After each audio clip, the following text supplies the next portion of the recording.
اور اگر مذاکرات ہونے ہیں تو سنی اتحاد کونسل کی قیادت کے ساتھ ہونے ہیں، اور اس قیادت کے ساتھ یہ مذاکرات چل رہے ہیں.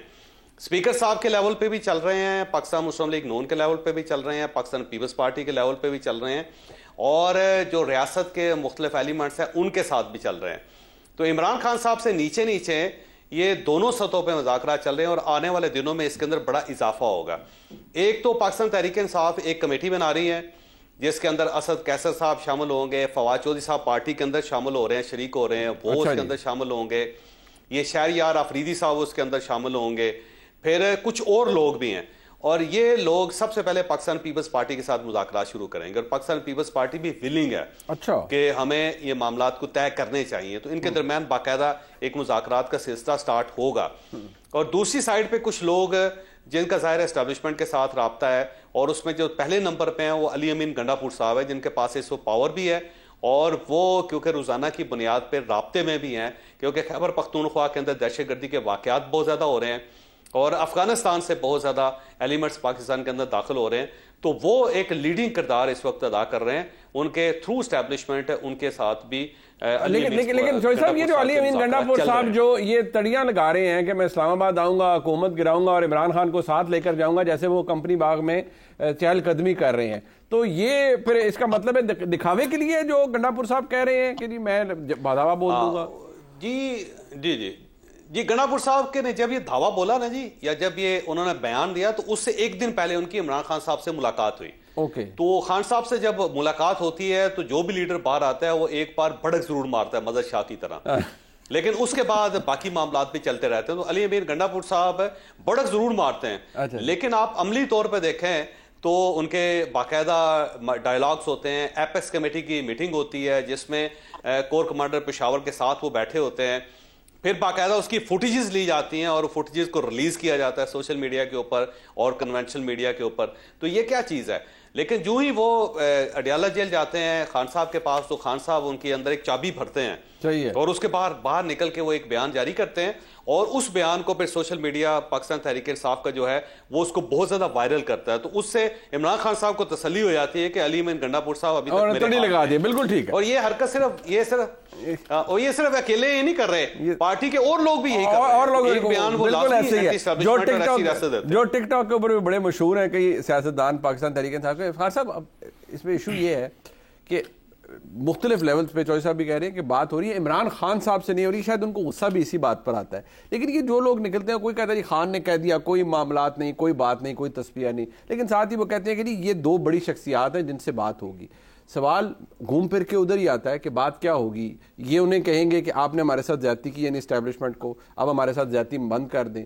کیونکہ مسلم لیگ نون یہ کہتی تھی جب محمد زبیر صاحب ملنے گئے تھے جنرل باجوہ سے، تو انہوں نے کہا جی میں کوئی NRO مانگنے نہیں گیا تھا، میں صرف اس لیے گیا تھا کہ ہمارے کیسز ہمیں میرٹ پر لڑنے دیں، آپ مداخلت نہ کروائیں عدالتی معاملات میں. تو کیا یہ بھی یہی کہیں گے آپ کے خیال میں اسٹیبلشمنٹ کو؟ میں آپ سے پوچھ سکتا ہوں کہ عدالتی معاملات میں مداخلت کہاں سے ہو رہی ہے اور کب ہو رہی ہے؟ جتنا ریلیو ان کو مل رہا ہے کسی کو بھی نہیں ملا. جس طریقے سے کیس لگتا ہے اور کیس کا فیصلہ ہوتا ہے، وہ بیچارے 6 جج تو چیخیں مار رہے ہیں اسلام آباد آئی کے بساد احترام. وہ کچھ اور کہہ رہے ہیں. وہ کیا کہہ رہے ہیں؟ وہ اپنی نالائکی کا اظہار کر رہے ہیں. سر وہ جو اختیار بالکل جو اختیار ان کو تھا آئین کے تابع، اگر ان کو کوئی آ کے دھمکی دے گیا تو ان کو دھمکی دینے والے کے خلاف کنٹیمپٹ موو تو کرنی چاہیے تھی. اتنے خوف کا اظہار تو مت کریں، اور اگر اتنے خوف سے ججی کرنی ہے تو پھر چھوڑ دیں. مجھے مذاکرات پہ بتائیں کیا مذاکرات ہوں گے؟ جب میاں محمد نواز شریف آیا لاہور میں، اس نے کیا کہا؟ اس نے کہا سب مل کے معاملات کو ریزالو کریں. یہ آفر تھی اوپن. یہ آفر دوبارہ دی گئی. پہلے آفر دی گئی جب وہ اپوزیشن میں تھے، انہوں نے کہا آئیے بیٹھے اقتصادی معاملات پہ بات کرتے ہیں. انہوں نے کہا ہم چوروں، لفنگوں، بدماشوں، لٹیروں سے بات، چور اور ڈاکو سے بات ہم نے بات نہیں کہا. یہ کہا آپ نے بھی سنا، میں نے بھی سنا. نواز شریف نے آ کے پھر کہا آئیے بات کرتے ہیں. اب کل بھی جو بات کی گئی ہے اور جو مسلسل ہو رہی ہے، جس کو ہم کوشش کر رہے ہیں کہ وہ پارٹی پھوٹ گئی ہے، وہ پارٹی وہ کہتے ہیں یہ ان کے پاس اتھارٹی نہیں ہے، یہ تو لائے گئے لوگ ہیں، گالی ایسی ڈی جی آئی ایس کرنی ہے. Mister authority hold on. یہ D G I S I اور یہ chief of the army staff support کریں گے موجودہ سسٹم میں الیکٹڈ لوگوں کو. ٹھیک. اچھا نہیں، یہ آپ کی بات بڑی ویلڈ ہے، پر Gharida I want you to reflect on دس.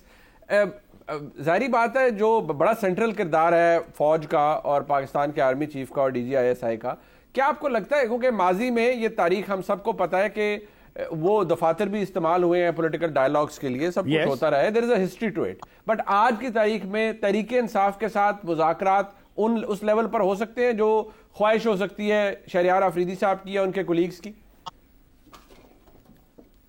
سب سے پہلے تو جو پاکستان تحریک انصاف چاہ رہی ہے نا کہ ان کے مذاکرات ہو جائیں، اور مذاکرات وہ چاہ رہے ہیں کہ صرف آرمی چیف اور DGISI کے ساتھ ہو، تو ہزاروں خواہشیں ایسی کہ ہر خواہش پہ دم نکلے، لیکن وہ ایک بڑا زبردست قسم کا شعر ہے آبرو شاہ مبارک کا، تو وہ پاکستان تحریک انصاف کی نظر کہ قول آبرو کا تھا کہ نہ جاؤں گا اس گلی ہو کر کے بے قرار، دیکھو آج پھر گیا۔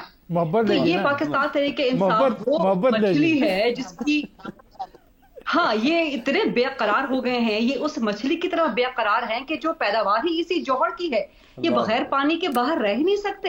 یہ اسٹیبلشمنٹ کی پیداوار پارٹی ہے اور ہمیشہ سے اسٹیبلشمنٹ کے کندھوں پہ سوار رہی ہے، اسی لیے انہیں کوئی آر محسوس نہیں ہوتا یہ کہنے میں کہ ہم بات کریں گے تو صرف آرمی چیف کے ساتھ یا صرف DGISI کے ساتھ۔ تو یہ تو ہمیں سوالات کرنے چاہیے کہ کیا سیاسی جماعتوں کا یہ مینڈیٹ ہے کہ وہ اس طرح سے، خاص طور پہ سیاسی جماعت بھی وہ کہ جس کا موٹو یہ ہو کہ ہم پاکستان کی سب سے مقبول ترین سیاسی جماعت ہیں، تو پھر سوال ہونا چاہیے نا کہ جو آپ کے لیڈر صاحب ہیں مقبول خان نیازی، ان کی عوامی مقبولیت پھر کہاں گئی؟ آپ کیوں اب در پہ DGISI کے اور آرمی چیف کے بعد گھٹنے ٹیکنے پر اور ماتھے ٹیکنے پر تیار ہو گئے ہیں؟ ایک تو یہ چیز۔ دوسرا فیکٹ نوٹ کر لیجئے کہ اس وقت نہ تو حکومت کی سطح پہ نہ ہی ریاست کی سطح پہ پاکستان تحریک انصاف کے ساتھ کوئی مذاکرات ہو رہے ہیں، اس وقت نہیں ہو رہے۔ ورکنگ ریلیشن شپ پارلیمنٹ کے اندر، اسمبلیز کے اندر، گورنمنٹس کے اندر، یس وہ بالکل رہتی ہے، وہ مجبوری ہے آپ کے اس سسٹم کی، وہ چاہے KP حکومت کے ساتھ ورکنگ ریلیشن شپ ہو، چاہے وہ قائمہ کمیٹیاں ہوں قومی اسمبلی کی جہاں پہ نون، پیپلز پارٹی، PTI، سنی اتحاد کونسل سب مل کے بیٹھے، یہ اس سسٹم کا حصہ ہے۔ لیکن اس سسٹم سے باہر کسی اور معاملات کے لیے، مقدمات ختم کرنے کے لیے، عمران خان کی رہائی کرنے کے لیے نہ تو کوئی مذاکرات اس وقت ہو رہے ہیں، نہ ہی میرا خیال ہے کہ اس وقت ہونے چاہیے۔ ٹائمنگ بہت امپورٹنٹ ہے۔ ٹائمنگ کیسے امپورٹنٹ ہے کہ آپ کا 9 مئی کو ابھی 1 سال مکمل ہونے والا ہے، 10 یا 11 دن رہ گئے ہیں۔ ایسے میں اگر حکومت یا ریاست مذاکرات کرتی بھی ہے، انیشیٹ بھی کرتی ہے، یا اگر انیشیٹ نہیں بھی کرتی، پاکستان تحریک انصاف کی دعوت کو قبول بھی کرتی ہے، تو بیک فٹ پہ آ جائے گی نہ صرف حکومت بلکہ اسٹیبلشمنٹ۔ اب اپنے ہاتھوں سے 9 مئی کا بیانیہ دفن کر دیں گے۔ اس 1 سال میں 9 مئی کے نہ تو ماسٹر مائنڈ جو کہ آپ کے مطابق مبینہ طور پہ عمران خان ہے، نہ تو ان کو سزا ہوئی ہے، نہ ہی 9 مئی کے کچھ اور لوگوں کو سزا ہوئی ہے۔ سب لوگ اس وقت اپنے مقدمات بھگت رہے ہیں۔ ابھی چند دن پہلے سپریم کورٹ میں سویلینز کے آرمی ٹرائل، فوجی عدالتوں میں ٹرائل کے خلاف جو ہے وہ کیس بھی لگا ہوا تھا، وہ بھی ملتوی ہو گیا اپریل کے آخر تک یا مئی کے پہلے ہفتے تک۔ تو یہ ٹائمنگ بہت کرٹیکل ہے۔ اس ٹائمنگ میں مذاکرات سوٹ نہیں کرتے نہ حکومت کو نہ ریاست کو۔ دوسری بات یہ کہ اس وقت بے قراری جو ہوئی ہے پاکستان تحریک انصاف کو ہے، پہنچی وہیں پہ خاک جہاں کا خمیر تھا۔ ان کی بے قراری کیوں ہے؟ ان کی بے قراری کیوں ہے؟ کیونکہ ان کو نظر آ رہا ہے کہ اس وقت ملک میں اسٹیبلٹی آ رہی ہے۔ میں نہیں کہہ رہی کہ پاکستان میں کوئی معاشی استحکام کی دودھ شہد کی نہریں بہنا شروع ہو گئی، لیکن آپ نے IMF کا SBA اسٹینڈ بائی ارینجمنٹ آپ نے مکمل کر لیا بڑے اچھے طریقے سے۔ IMF کا ایک بڑا پلان 6 یا 8 ارب کا جو پاکستان کی انٹینٹ ہے، پاکستان کی خواہش ہے، کتنا دیتا ہے IMF یہ بات کی بات ہے، بٹ وہ آپ کو ملنے جا رہا ہے۔ اسٹاک مارکیٹ آپ کی بہت اچھی پرفارم کر رہی ہے، اکنامک پروجیکشن آپ کی پازیٹیو آ رہی ہے، تمام انٹرنیشنل فائنینشیل انسٹیٹیوشنز کی طرف سے including IMF and world bank آپ کے خارجہ معذرت کے ساتھ جو آپ نے کہا دس آل ساؤنڈ لاجیکل، ٹھیک ہے، Pakistan naturally economic turn around کی طرف شاید ہم پہلا قدم اٹھا چکے ہیں یا جا رہے ہیں، بٹ کیا ہم یہ امپلائی کرتے وقت کہ تحریک انصاف کو یہ بےقراری اس لیے ہے کہ پاکستان تحریک انصاف یہ دیکھ رہی ہے کہ پاکستان میں خوشحالی آ رہی ہے، تو یہ ان کا تو یہ بےقراری نہیں ہے کہ عمران خان جیل میں ہے، ان کو باہر کیسے نکالنا ہے، یہ زیادہ ان کے لیے امپورٹنٹ ہے۔ ان کو اس سے تکلیف تو نہیں ہوگی کہ پاکستان ترقی کر رہا ہے یا پاکستان کی معاشی حالات بہتر ہو رہے ہیں، نہیں؟ What do you think? نہیں منیب صاحب، ان کی بےقراری، یہ سوال مجھ سے ہے یا کسی اور؟ نہیں، آپ سے میں آپ سے۔ ان کی بےقراری کی 2 وجوہات ہیں حالیہ۔ ایک تو پنجاب میں پارٹی بالکل تتر بتر ہو کے رہ گئی، آپ نے پنجاب کا بھی ضمنی الیکشن کا رزلٹ آپ نے دیکھ لیا، اس کے علاوہ آپ نے دیکھ لیا کہ پارٹی کے اپنے اندر کتنے اختلافات ہیں۔ پارٹی اس وقت ہیڈ لیس چکن ہے، 1 سال 1.5 سال سے پارٹی کی بالکل قیادت کا خلا ہے۔ ایک بندہ کوئی اور بات کرتا ہے, دوسرا بندہ کوئی اور بات کرتا ہے, اندرونی جھگڑے اتنے زیادہ ہو گئے ہیں. پنجاب میں ابھی آپ نے احتجاجی تحریک جو کہ ضمنی الیکشن میں مبینہ دھاندلی اور 8 فروری کے مبینہ دھاندلی کے بارے میں تھی, اس کا رزلٹ آپ نے دیکھ لیا. عمران خان کی ایبسنس کا نقصان ہی نقصان. آپ کو لگتا ہے ڈیسپریٹ موو ہے, they are desperate now, they want Imran Khan out, اور وہ یہ ان کی بےقراری بھی اس لیے کہ ہم سے فوری طور پر بات کی جائے. ایک پروگرام میں بریک شامل کرتے ہیں, واپس آئیں گے اور بریک کے بعد بھی گفتگو ہوگی. اور پروگرام کے آخری سیگمنٹ میں جو اس وقت ایک شور برپا ہے کہ سولر پاور کے استعمال کے اوپر کوئی فکس ٹیکس لگایا جا رہا ہے, ایکچولی ہو کیا رہا ہے, حکومت کی اگر نااہلی ہے تو وہ کس جگہ پر ہے, پاور ڈویژن کا کیا کہنا ہے, اور وفاقی وزیر برائے پاور ڈویژن ان کا کیا کہنا ہے, وہ ایکسکلوسیولی ہم آپ کو اس پروگرام کے آخری حصے کے اندر دکھائیں گے. ہمارے ساتھ رہیے. خوش آمدید کہتے ہیں. اب چوئی صاحب, یہ اگر ہم یہ کہیں کہ تحریک انصاف کا جو اس وقت ڈیسپریشن ہے, اس کی وجہ یہ ہے کہ وہ ظاہری بات ہے ان کو پارٹی کے مسائل بھی ہیں, سیاست سے بھی شاید ریلیونٹ ہو رہے ہیں, اس لیے ان کو یہ بھی جلدی ہے. ویسے جلدی تو کسی بھی حکومت کو ہوتی ہے یا کسی بھی سیاسی جماعت کو معذرت چاہتا ہوں ہوتی ہے اگر وہ اسٹیبلشمنٹ کے رانگ سائڈ پر ہوں. لیکن یہ طلال چودھری صاحب کا یہ کہنا کہ اگر مذاکرات ہوں گے تو پھر حکومت کہے گی تبھی مذاکرات ہوں گے تحریک انصاف سے, یعنی کوئی فرد کرے گا, کوئی ادارہ کرے گا, کوئی شخصیت کرے گی تو حکومت کی مرضی سے ہوں گے. نہیں, میرا نہیں خیال کہ ایسا ممکن ہے, کیونکہ ریاست کے ساتھ تو مذاکرات چلتے رہتے ہیں. محمد زبیر صاحب کی آپ نے مثال دی. محمد زبیر صاحب کی کئی بار ملاقاتیں ہوئی تھی جنرل فیض حمید صاحب سے اور جنرل باجوہ صاحب سے, اور جب میں نے اس اسٹوری پہ کام کرنا شروع کیا تھا آج سے تقریباً 2 سال پہلے, تو اس وقت بہت سارے نوٹس میں نے لیے تھے بہت ساری میٹنگز کے حوالے سے. اس میں تو ظاہر ہے اگر وہ زبیر صاحب ملتے رہے ہیں تو گورنمنٹ سے پرمیشن تو نہیں لی تھی, نہ جنرل باجوہ صاحب نے لی, نہ جنرل فیض حمید صاحب نے لی, نہ زبیر صاحب نے باقاعدہ گورنمنٹ سے, اس وقت عمران خان کی گورنمنٹ تھی, تو وہ بس ملاقاتیں ہوتی رہیں. اس میں بلکہ ایک بڑا دلچسپ ٹرن یہ بھی آیا تھا کہ زبیر صاحب نے کو اپنی بات شروع کر دی تھی, اور اس میں انہوں نے کو مریم نواز صاحبہ سے ریلیٹڈ کو نامناسب باتیں بھی کی تھیں جناب باجوہ صاحب سے میٹنگ کے دوران, اور وہ ریکارڈنگ ہو رہی تھی باقاعدہ. اور بعد میں جناب فیض حمید صاحب نے وہ ریکارڈنگ میاں نواز شریف صاحب کو بھجواتی تھی, جس کے بعد میاں نواز شریف صاحب نے دروازے بند کر دیے تھے ان کے لیے. اس کے بعد زبیر صاحب آج تک پھر مریم نواز صاحبہ اور میاں نواز شریف صاحب سے ملاقات نہیں کر سکے. تو اتنی زیادہ ملاقاتیں اس وقت ہوتی رہتی تھی. اور پھر تو بعد میں ظاہر آپ پہ ٹویٹ بھی آئی تھی, آپ کو پتا ہوگا, کہ جس میں یہ ڈکلیئر کیا گیا تھا کہ زبیر صاحب کے ساتھ 2 ملاقاتیں ہوئی اس موضوع پہ. اور اس میں کوئی شک نہیں کہ وہ مریم نواز صاحبہ کے لیے لابنگ کر رہے تھے اور میاں نواز شریف صاحب کے لیے بھی کر رہے تھے. تو یہ ملاقاتیں تو ہوتی رہتی ہیں. اور اس وقت بھی پاکستان تحریک انصاف اور اسٹیبلشمنٹ اور گورنمنٹ کے درمیان بہت سارے لوگ ہیں جن کے اپنے ذاتی ریلیشنز ہیں, اور ذاتی ریلیشنز میں ذاتی کیپیسٹی میں بہت سارے لوگ مل رہے ہیں. کئی ایسے ریٹائرڈ آفیسرز ہیں جن کا ٹلٹ ہے عمران خان صاحب کی طرف, اور دوسری طرف بھی بڑا احترام کی نظر سے دیکھے جاتے ہیں, تو وہ بھی بات کر رہے ہیں. تو باتیں کرنے میں تو کوئی حرج نہیں ہوتا. بٹ کیا عمران خان صاحب کی رہائی ممکن ہے؟ کیا عمران خان صاحب کی رہائی چوئی صاحب ممکن ہے اس سارے پروسیس میں, ان باتوں کے نتیجے میں؟ سرحدس ممکن ہے نہیں, سرحدس ممکن نہیں ہے. سرحدس ممکن نہیں ہے. صرف اس شکل میں رہائی ہو سکتی ہے کہ وہ گارنٹی دیں کہ باہر نکل کے وہ سڑکوں کے اوپر افراتفری نہیں ملائیں گے. وہ بے شک یہاں پہ جلسے کریں, جلوس کریں, اپنی سیاست کریں, لیکن سڑکیں گرم نہیں ہوں گی. تو جب تک عمران خان صاحب یہ نہیں وہ وعدہ کرتے, اس سے پہلے میرا نہیں خیال کہ کوئی رہائی ممکن ہے. کیونکہ اگر وہ آ جاتے ہیں اور دوبارہ فیض آباد میں بیٹھ جاتے ہیں, ریڈ زون میں بیٹھ جاتے ہیں, لاہور کو چوک کر دیتے ہیں, تو یہ جو ایک اکنامک سٹیبلٹی آئی ہے پاکستان کے اندر کہ ہماری اسٹاک ایکسچینج 72,000 پوائنٹس پہ چلی گئی ہے, باہر سے انویسٹمنٹس آ رہی ہیں, IMF کے ساتھ پاکستان کے ایگریمنٹس ہو رہے ہیں, پاکستان کی جو انڈسٹری ہے وہ دوبارہ ٹیک آف کر رہی ہے, تو اس سب کو ریورس گیئر لگ جائے گا. تو وہ ریاست نہیں چاہتی کہ عمران خان صاحب باہر آ کے اس ٹائپ کی افراتفری مچا سکیں. بالکل ٹھیک ہے. اور یہ بھی ذہن میں رکھیں, جو میری ریڈنگ ہے کہ اب بشرا بی بی ہیں یا عمران خان ہیں, اگر رہائی ہوتی ہے تو کسی ایک کی ہوگی, دوسرے بطور ضمانت ریاست کے پاس ہی رہیں گے. کیونکہ اگر دوبارہ وہی صورتحال شروع ہو جاتی ہے, دوبارہ 9 مئی ہو جاتا ہے, تو آپ خود اندازہ لگائیں کہ پاکستان کہاں سٹینڈ کرے گا. فار صاحب, آپ کو لگتا ہے کہ عمران خان, وہ کہا جاتا ہے نا کہ وہ عدالتوں سے ریلیف ملے گا سب کچھ, لیکن ایک فیکٹ ہے کہ جس طرح سے سزائیں ہوئی الیکشن سے پہلے, جو ایک پروسیجر اڈاپٹ کیا گیا, وہ بھی کوئی قانونی طور پر درست جو پروسیجر اچھا نہیں تھا, اس کا بھگتان بھگت لیا اور اس کا فائدہ پی ٹی آئی کے لوگوں کو ہو گیا. اب آگے چلیں, بندہ تو اندر ہے نا, آگے چلیں نا, بندہ تو اندر ہے نا, بندہ تو کیا آپ چاہتے ہیں ہم چھوڑ دیں اس کو؟ نہیں میں نہیں چاہتا چھوڑ دیں, وہ بندہ ہو ٹریوسٹی آف جسٹس تو اسی کو کہتے ہیں نا. کچھ دیکھیں میری بات سنیں, فوجداری ٹرائلز جو ہوتے ہیں وہ اس طرح نہیں ہوتے جیسے عمران خان کے ہوئے ہیں. یہ بات ہو گیا, وہ غلطی ہو گئی, غلطی جنہوں نے کی بھگت لیا انہوں نے, باقی تو ٹرائل ابھی چلے گا. اچھا مجھے بتائیں, آپ چاہتے ہیں ٹرائل نہ چلے؟ نہیں میں ٹرائل تو مکمل ہوئے ہیں, اب تو اپیلیں ہیں نا. نہیں اپیلیں بھی نا, اچھا آپ چاہتے ہیں کہ اسی جگہ پہ ختم کر دیا جائے, نہیں کہا اس کو ہائی کورٹ میں سپریم کورٹ میں نہ جانے دیا جائے. سرکار میری میں نہیں کیا. نہیں میں ویسے جاننا چاہتا ہوں, جناب میں جاننا چاہتا ہوں. جناب والا میں نہیں کیا. میں جناب سے یہ پوچھ رہا ہوں کہ آپ کو لگتا ہے کہ کنسیڈرنگ آل دس عمران خان صاحب کی, یا آپ چوہدری صاحب سے اگری کریں گے کہ سر دست کوئی ایسی چیز نہیں ہے کہ جس سے وہ باہر آئے؟ پہلی بات یہ ہے کہ مجھے نہیں سمجھ آتی ہم عمران خان پہ اتنی ڈیبیٹ کیوں کرتے ہیں. Imran Khan is one of them.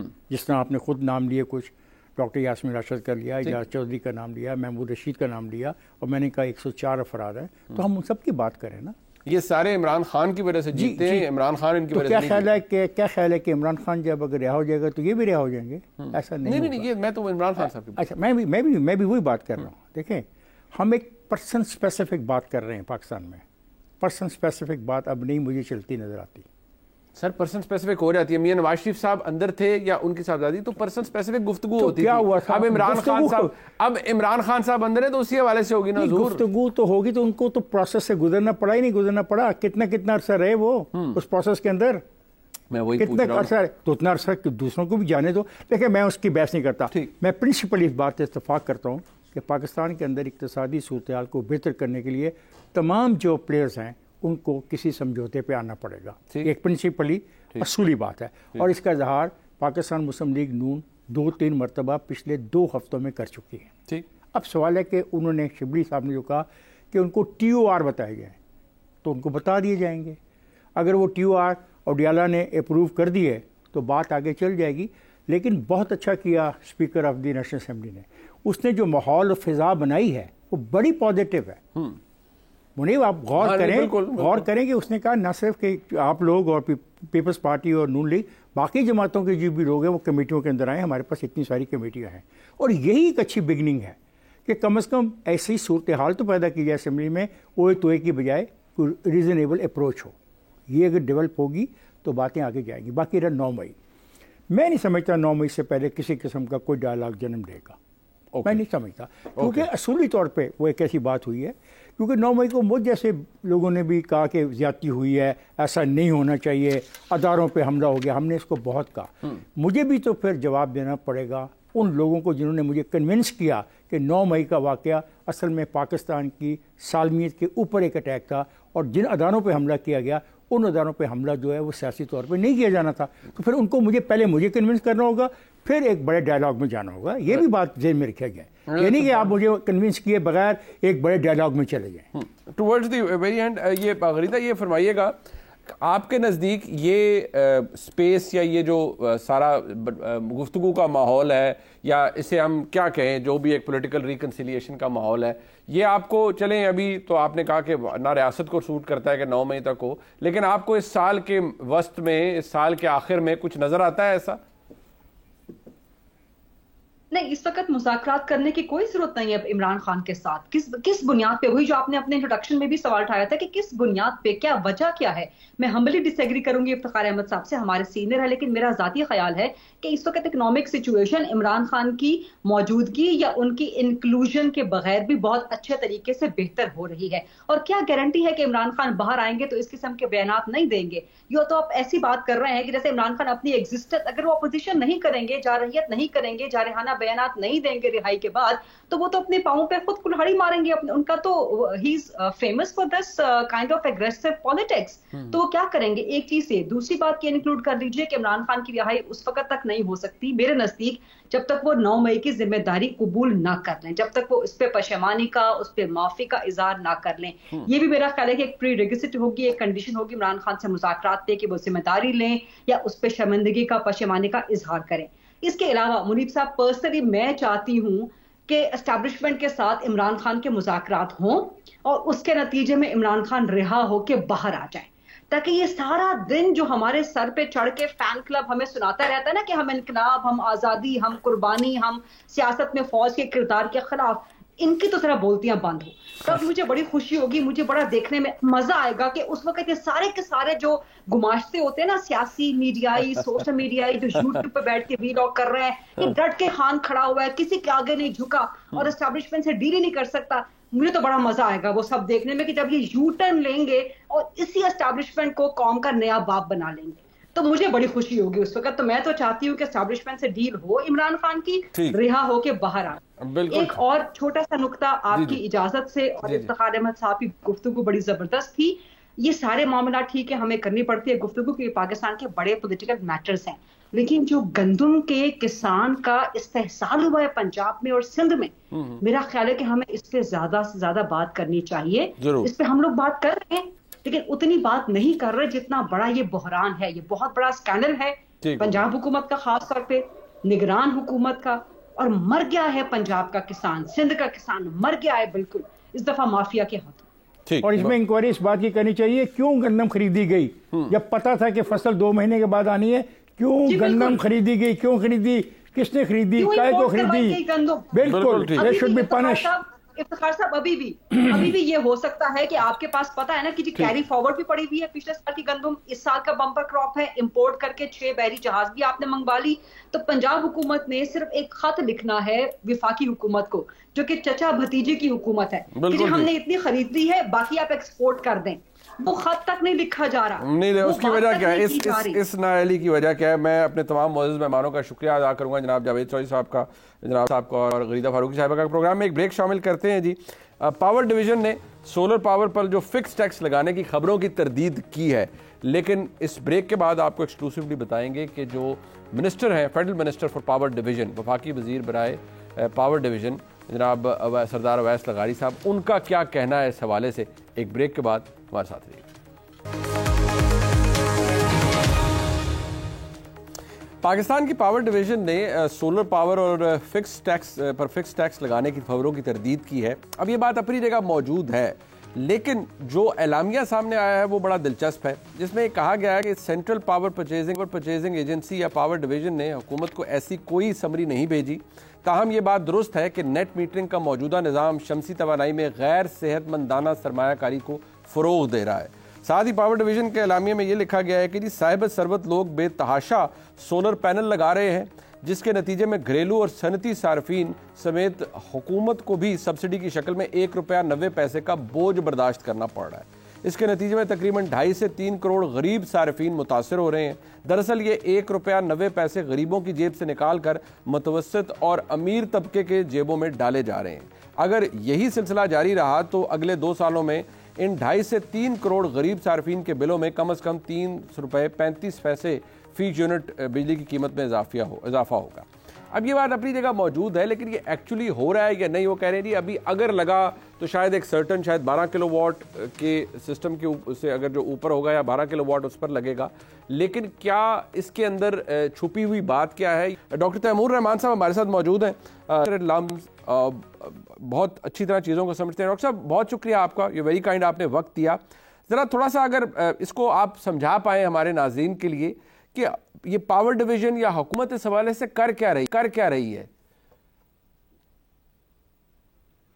سر اصل مسئلہ جو ہے وہ سارا آئی پی پیز کا ہے کہ حکومت نے جو ساورن گارنٹیز آئی پی پیز کو دی ہوئی ہیں اس کے عوض حکومت نے کیپیسٹی پیمنٹس دینی ہے آئی پی پیز کو, ریگارڈلیس وہ بجلی خریدیں یا نہ خریدیں, استعمال کریں یا نہ کریں, انہوں نے وہ کیپیسٹی پیمنٹس دینی ہے. اور اگر آپ نے دیکھا ان کیپیسٹی پیمنٹس کو تو وہ 1 ٹریلین روپیز سے بھی زیادہ اب بڑھ چکی ہیں, اور اس کا مطلب یہ کہ گورنمنٹ کے لیے وہ سسٹینیبل نہیں ہے. تو گورنمنٹ جو ہے وہ ہر ممکنہ کوشش کر رہی ہے, کبھی پیٹرول میں ٹیکسز شامل کر دیتی ہے, کبھی بجلی میں ٹیکسز شامل کر دیتی ہے. اب سولر پینلز کو جو ہے وہ مزید ٹیکس کرنے کی جو کوشش ہے, اس حوالے سے جو یہ بیانیہ دیا گیا ہے کہ یہ تو غریبوں سے نکالا جائے گا, تو یہ ٹوٹلی غلط بات ہے. لوگوں نے سولر پینل اس لیے نہیں لگائے تھے کہ یہ سستے تھے, انفیکٹ ان کی وائبلٹی جو ہے وہ تو تقریباً 5 سے 7 سال اس سے بھی آگے جا کے پوری ہوتی ہے. آپ کو بھی یاد ہوگا, سب جانتے ہیں کہ جب سرکولر ڈیٹ کا کرائسس شروع ہوا اس کی وجہ سے گھنٹوں بجلی نہیں آتی تھی. یہ نہیں کہ ہمارے پاس بجلی تھی نہیں, مگر وہ گھروں تک پہنچتی نہیں تھی, لوڈ شیڈنگ ہوا کرتی تھی, آپ کو پتا ہے, جس کی وجہ سے سب سے پہلے لوگوں نے جنریٹرز لگانے شروع کیے اور بہت بڑی تعداد میں جنریٹر لگائے. جنریٹرز جو ہیں وہ ڈیزل پہ چلتے تھے, ڈیزل مہنگا ہوتا چلا گیا, جنریٹر شور کرتے تھے اور ان کی مینٹیننس میں بہت کاسٹ آتی تھی. تو پھر جنریٹرز کی جگہ اب لوگوں نے کہا کہ یہ بہتر ٹیکنالوجی ہے, ہم سولر پینلز لگا لیتے ہیں, یہ گرین ٹیکنالوجی ہے. تو اس کی جو پرائمری وجہ تھی وہ اکنامکس نہیں تھی, وہ یہ نہیں تھی کہ ہمیں پیسے بچیں گے, وہ یہ تھی کہ بجلی آئے گی گھر میں, کیونکہ حکومت تو پرووائڈ ہی نہیں کر رہی بجلی. اب جن لوگوں نے اپنے گھر میں بجلی دستیاب کرنے کے لیے اتنا خرچہ کیا تو اب ان کے اوپر بھی مزید اور ٹیکس ہو جائے گا. حکومت کی اپنی نااہلی کہ بھئی یو کی ناٹ پرووائڈ اس الیکٹریسٹی کو ہم کور کر رہے ہیں اپنے پیسوں سے کہ چلو یار ہم اپنی الیکٹریسٹی جنریشن کر لیتے ہیں, اب مزید جو ہے ان پر ٹیکس لگا دیں گے. اس ساری کہانی سے یہ نہیں ثابت ہوتا کہ غریبوں سے کچھ چھینا گیا ہے. اس ساری کہانی سے یہ ثابت ہوتا ہے کہ نمبر ایک, حکومت نے جو آئی پی پی اس کے ساتھ ڈیل کی تھی وہ ٹوٹلی غلط تھی, اس کا بہت بڑا نقصان ہو رہا ہے ملک کو. اور دوسری یہ بات کہ حکومت جو ہے پاور سیکٹر کے اندر ریفارمز کر کے اس کو بہتر کرنے میں کامیاب ہی نہیں ہے. 5 آپ کو پتہ ہے ڈسکوز لاس میں جا رہے ہیں, اتنا شدید لاس ہے جس کا حد حساب کوئی نہیں. اور اوپر سے آپ نے یہ بھی پڑھا کہ پچھلے سال لیسکو نے ہمارے ساتھ کیا کیا, لیسکو نے 830 ملین اضافی یونٹس لوگوں کو بل کر دیے کہ بھئی پیسے نکالو, ان میں سے پیسے نکالو, تو اضافی بلنگ ہو گئی, آپ نے سنا. تو this is what is this except incompetence. اس انکمپٹنس کو آپ اس کے اوپر لبادہ اوڑھ دیں کہ ہم تو غریبوں کا بینیفٹ کر رہے ہیں. It's not true, it's just simply false. Very kind of you, doctor صاحب. I think آپ نے بڑا اچھے پرسپیکٹو میں لوگوں کو یہ بات سمجھائی ہے. very good time. ہم نے کوشش کی سردار اویس خان لغاری صاحب سے, جو کہ اس وقت ملک میں نہیں ہے, لیکن ان سے رابطہ ہوا اور ان کا جو ورژن ہے اس حوالے سے, بینگ دا فیڈرل منسٹر یعنی وفاقی وزیر پاور ڈویژن کے, ان کا موقف ہمارے پاس ایکسکلوسیولی موجود ہے. آپ اس پروگرام کے اندر یہ موقف سن پائیں گے. وہ کیا کہہ رہے ہیں اس حوالے سے, ذرا سن لیجیے. بسم اللہ الرحمن الرحیم. پچھلے کوئی 2 ہفتے کے اندر ہم نے 3 پرائم منسٹر صاحب کے ساتھ سیکٹر ریفارمز, پاور سیکٹر کے ریفارمز کے اوپر پریزنٹیشنز دی ہیں. 3-3 4-4 گھنٹے کی ایک میٹنگ تھی اور پاور سیکٹر کے تمام جتنے بھی ایشوز ہیں ان کو سامنے ہم لے کے آئے. کہاں بچت ہو سکتی ہے, قیمت کہاں کم ہونی چاہیے, لوگوں کے لیے, عام لوگوں کے لیے ریلیف کس طرح ہوگا, انڈسٹری کو ریلیف کس طرح ملے گا تاکہ وہ اپنی ایکسپورٹس بڑھا سکیں, قیمتیں کس طرح نیچے آئیں گی, لاسز کہاں ہو رہے ہیں, انیفیشنسیز کہاں ہیں. اور ان تمام چیزوں میں ہم نے یہ بھی دیکھا کہ 2017-18 کے اندر جو میں ہی اس وقت پاور منسٹر تھا اور ہماری نون لیگ کی حکومت نے اس وقت نیٹ میٹرنگ کا آغاز کیا تھا. اس سے پہلے کسی کو نیٹ میٹر نہیں ملتا تھا. ہم نے سمجھا تھا کہ ایک رینیوبل انرجی اور سولر انرجی کی انڈکشن سسٹم میں ہونی چاہیے اور لوگوں کو خود موقع ملنا چاہیے کہ اپنے گھروں کے اندر انویسٹمنٹ کر کے سے پیسے کمائیں. وہ بہت اچھا اس کا رزلٹ آیا ہے. 5 سال ہو چکے ہوئے ہیں. پاکستان کے اندر بہت ساری نیٹ میٹرنگ لگی ہے, لوگوں نے اپنی انویسٹمنٹ کی ہے, ہمیں مدد کی ہے, پوری اسٹیٹ آف اکانومی کی مدد ہوئی ہے. اب وہ فیز آ گیا ہے جہاں وہ نیٹ میٹرنگ کا جو حجم ہے وہ اتنا بڑا ماشاءاللہ ہو گیا ہے اور ہوتا جا رہا ہے کہ اس کو ری اسیس کرنے کی ضرورت ہے. آج نیٹ میٹر لگانے والا اور سولر پینل لگانے والا کوئی بھی کنزیومر جو ہے اور انویسٹر ہے وہ تقریباً 1.5 سال کی عرصے کے اندر پیسے اپنے پورے کر رہا ہے. تو وہ 1.5 سال کے عرصے کے اندر پیسے پورے کرنے کی وجہ سے اس کا ہائی ریٹ آف ریٹرن ہے. وہ ہائی ریٹ آف ریٹرن کی وجہ سے عام جو غریب آدمی ہے اس کے اوپر اس کا بوجھ پڑنا شروع ہو گیا ہے. تو اب اس ہائی ریٹ آف ریٹرن کو جو کسی بڑے انڈسٹریلسٹ کو نہیں ملتا, کسی بڑے آئی پی پی کو نہیں ملتا, کہیں بھی دنیا میں نہیں ملتا, اس کو اب ریشنلائز کرنے کی ضرورت ہے. اس ریشنلائزیشن کے اوپر کام شروع ہوا ہے. تو میرے خیال میں یہ خبر کہ کام شروع ہوا ہے اس کو لوگوں نے لے کے کیا کیا کچھ ہو سکتا ہے, میڈیا نے اس کو ایسی ہائپ کریٹ کر دی. اس میں باقاعدہ سوچ سمجھ کے ساتھ تاکہ جو لوگ انویسٹمنٹ کر چکے ہوئے ہیں ان کو اس انویسٹمنٹ کا صحیح ریٹرن ملے اور جنہوں نے آئندہ کرنی ہے ان کو پتہ ہو کہ کتنی انویسٹمنٹ کے اوپر کیا ان کو اس کے جو ریٹرن ملے گا.